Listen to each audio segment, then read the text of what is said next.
नमस्कार दोस्तों, मैं संतोष कुमार एक बार फिर अपने YouTube चैनल पर आपके सामने हूँ।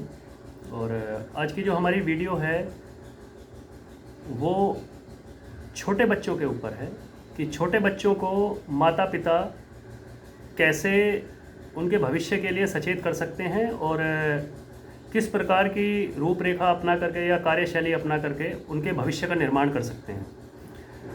तो आइए शुरू करते हैं अपनी ये वीडियो। देखिए, मोस्टली हमने देखा होगा जो माता पिता होते हैं बच्चों को लेकर के इतने अधिक सीरियस नहीं होते। वो सीरियस होते हैं तब जब वो 18 से 20 वर्ष के या 25 वर्ष के हो जाते हैं, लेकिन तब तक काफ़ी देर हो चुकी होती है। और जो बच्चे होते हैं वो खुद में अपने आप को इतना स्वावलंबी मानते हैं कि जो हम करेंगे अच्छा करेंगे, और वो माता पिता की बात नहीं मानते। और ऐसा हो भी क्यों ना, क्योंकि माँ बाप का जो फ़र्ज़ होता है, जो उनकी जो शिक्षा होती है, वो बच्चों को शुरू से ना हो करके ऐसे समय पर होती है जहाँ पर वो अपने आप को ये समझते हैं कि हमारा ही जो कहा हुआ होगा वो बच्चों के लिए अच्छा होगा। लेकिन वो जो समय होता है 18 से 20 वर्ष का या 22 वर्ष का, उसमें बच्चे को खुद ऐसा लगता है कि वो अपने भविष्य का निर्माण खुद कर सकता है।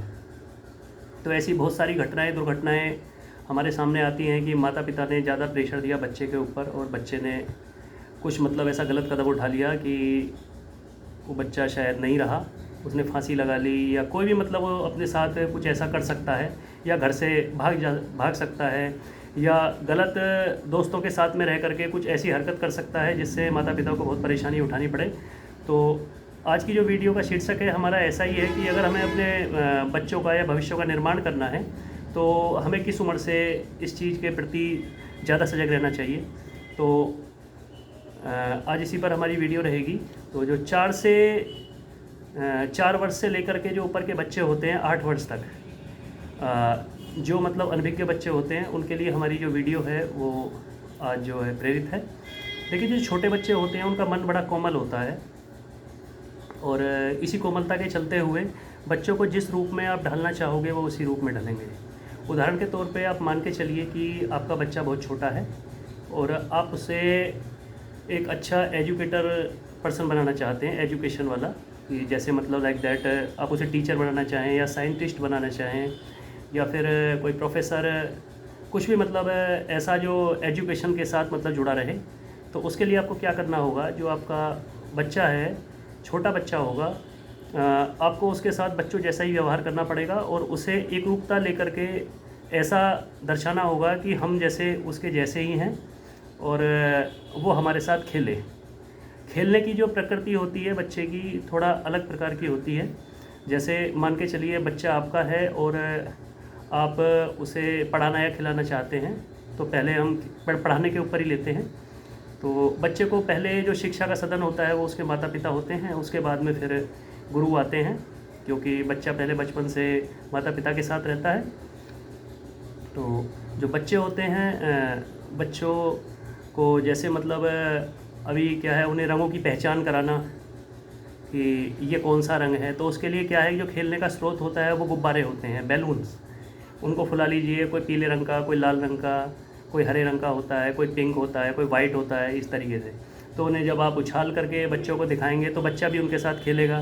तो उसे बताइए रंगों की पहचान करना कि भाई ये सफ़ेद रंग का है, ये लाल रंग का है, ये गुलाबी रंग का है, ये हरे रंग का है। तो इससे क्या है कि बच्चे का जो बॉडी का जो स्ट्रक्चर है उसमें भी काफ़ी सुधार आता है, फुर्ती आती है और बच्चा पहचान करने लगता है रंगों की। दूसरा क्या है, आप जैसे कोरोना जैसी अभी महामारी चली है, बीमारी चली है, तो उस समय क्या है, काफ़ी साफ़ सफाई की आवश्यकता होती है। जैसे कि समय पर ब्रश करना, प्रतिदिन नहाना, बच्चे को नई नई चीज़ें बताना स्वास्थ्य के बारे में कि हमें ठंडी चीज़ें नहीं खानी होती हैं, बाहर की जो टॉफ़ी होती हैं, जो कॉफ़ी होती है, या कोई भी XYZ ऐसा सामान जो बाहर बन करके आता हो, घर का ना हो, वो नहीं खाना चाहिए। इस तरह की चीज़ें घर पे बच्चों को बताओ और उसे आसानी से ये समझाने की कोशिश करो कि अगर हम फल फ्रूट खाएंगे तो वो हमारे लिए ज़्यादा फ़ायदे की चीज़ रहेगी। हम मास्क लगा कर रहेंगे तो हमारी नाक के अंदर सांस के द्वारा कुछ गलत पदार्थ नहीं जाएगा, ताकि हवा के ज़रिए हमारी बॉडी के अंदर इन्फेक्शन ना हो। तो ये जो चीज़ें होती हैं बच्चों को साथ में लेकर के आप छोटे छोटे बच्चों को बताओगे तो बच्चे इन चीज़ों को ज़्यादा फोकस में लेंगे और आइडेंटिफाई करते हुए अपने माइंड के अंदर सेटल कर लेंगे। अच्छा, ये तो चीज़ हो गई बच्चों की शुरू की जो शिक्षा होती है। अच्छा, दूसरा अब पढ़ाई के ऊपर आते हैं। पढ़ाई में क्या होता है कि बच्चों को अगर आपको पढ़ाना है तो उसके लिए आपको खुद पढ़ना होगा। जैसे आप पढ़ने लगे हो, आप अपने बच्चे को वहीं पर बैठा लीजिए, पढ़ाइए। बच्चे में जिज्ञासा होगी, पापा आप क्या पढ़ रहे हो, भैया क्या पढ़ रहे हो, अंकल क्या पढ़ रहे हो, तो उसको बताओ बेटा मैं ये पढ़ रहा हूँ, आप क्या पढ़ना चाहते हो। वो भी कुछ कहेगा कि मुझे ये पढ़ना है, ABCD पढ़ना है, का खा गा पढ़ना है, ए आ ई पढ़ना है। तो इस तरह की चीज़ें जो होती हैं बच्चों का मनोबल बढ़ाती हैं। और जैसे जितना आप मान के चलिए, आप अगर 3 घंटा पढ़ाई कर रहे हैं तो बच्चा आपके पास डेफिनेट शुरू में तो वो 1 घंटा ही पढ़ाई करेगा, लेकिन आप देखेंगे महीने 2 महीने बाद वो आपको समय देने लगेगा और आपको ऐसा लगेगा कि वाकई में जितना मैं पढ़ रहा हूँ तो बच्चा भी हमारा उतना ही पढ़ रहा है। ठीक है। अब जैसे बच्चों को सही सीख देने की चीज़ है कि कुछ लोग क्या करते हैं कि मुंह ढक कर के सोते हैं। मुंह ढक कर के नहीं सोना चाहिए। मुंह ढक कर के क्यों सोना नहीं चाहिए? क्योंकि हमारी जो कार्बन डाइऑक्साइड जो होती है, अगर मुंह ढक कर हम सोएंगे तो हमें जो सांस मिलेगी वो फ्रेश सांस नहीं मिलेगी, और कार्बन डाइऑक्साइड ही हम लगातार लेते रहेंगे, उससे बेहोशी भी हो सकती है, तबीयत ख़राब भी हो सकती है। उसके लिए क्या है, मुंह ढक के लोग क्यों सोते हैं? तो क्योंकि मच्छर वगैरह जो होते हैं वो उनको खाते हैं। ठीक है, तो चेहरा बेकार हो जाता है और मलेरिया होने के चांस भी होते हैं, टाइफाइड भी हो जाता है, बुखार भी हो जाता है, चिकनगुनिया और डेंगू वगैरह जैसी और भी बीमारियां हैं जो मतलब हो जाती हैं। उसके लिए क्या है कि मेरे पीछे एक मच्छरदानी लगी हुई है। मच्छरदानी में आप प्रॉपर सोने की और बच्चे को सुलाने की कोशिश करो, उसको समझाओ कि ये मच्छर हैं, ये मक्खी है, ये गंदी होती है। आप जब सो तो बिल्कुल स्वच्छ अच्छी नींद सो, ताकि आपको किसी तरह की कोई व्याधि या बीमारी का सामना ना करना पड़े। तो ये चीज़ें होती हैं। इसी तरह उदाहरण के तौर पर मान के चलिए, आप जैसे आप जीवन में कुछ करना चाहते हो, जैसे आप एथलीट हो या कोई भी प्लेयर हो, किसी भी गेम को खेलते हो, मान के चलिए आप बॉक्सर हैं और आप चाहते हैं कि भाई मेरा बच्चा बॉक्सर बने, या जिस स्तर पर मैं खेला हूँ उस स्तर पर ना खेल करके वो अच्छे स्तर पर खेले, जैसे राष्ट्रीय स्तर पर हम खेले, आगे हमारा बच्चा अंतर्राष्ट्रीय स्तर पर खेले। तो उसके लिए आप क्या करोगे? बच्चे को उस तरह का माहौल दीजिए। माहौल कैसे दिया जाता है?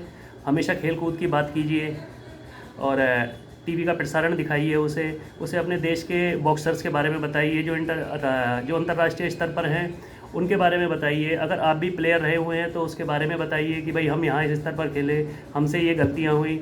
बच्चे को वीकेंड पर आप स्टेडियम्स वगैरह लेकर के जाइए, कोई भी स्टेडियम हो सकता है, ठीक है, दिल्ली के अंदर ले जाइए, जहाँ के भी आप रहने वाले हैं वहाँ पे बॉक्सिंग के कोचेस वगैरह होते हैं, उनको बॉक्सिंग कोर्ट दिखाइए, ग्लव्स दिखाइए, किट दिखाइए, हेलमेट दिखाइए।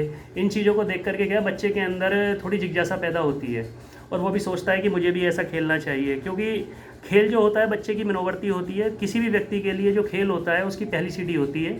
और आप हमेशा देखना कि बच्चा पढ़ाई से अधिक खेल पर ज़्यादा फोकस करता है, क्योंकि उसकी बॉडी एक्टिविटी ही उसे आगे एक तरह से मान के चलिए कि अगर वो बॉडी एक्टिविटी करेगा तो वो अपने आप को ज़्यादा सहज महसूस करता है, बल्कि दिमाग के मुकाबले। अभी क्या है कि अगर आप खेल खेल में ही उसे पढ़ाई बताओगे या पढ़ाई के साथ साथ उसे खेल बताओगे तो बहुत अच्छा रहेगा।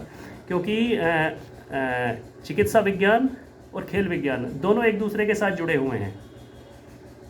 जी हाँ, चिकित्सा विज्ञान और खेल विज्ञान हमेशा एक साथ एक दूसरे के साथ जुड़े हुए रहते हैं और किसी भी व्यक्ति के मनोवृत्ति विकास में और शारीरिक विकास में दोनों की महत्वपूर्ण भूमिका होती है।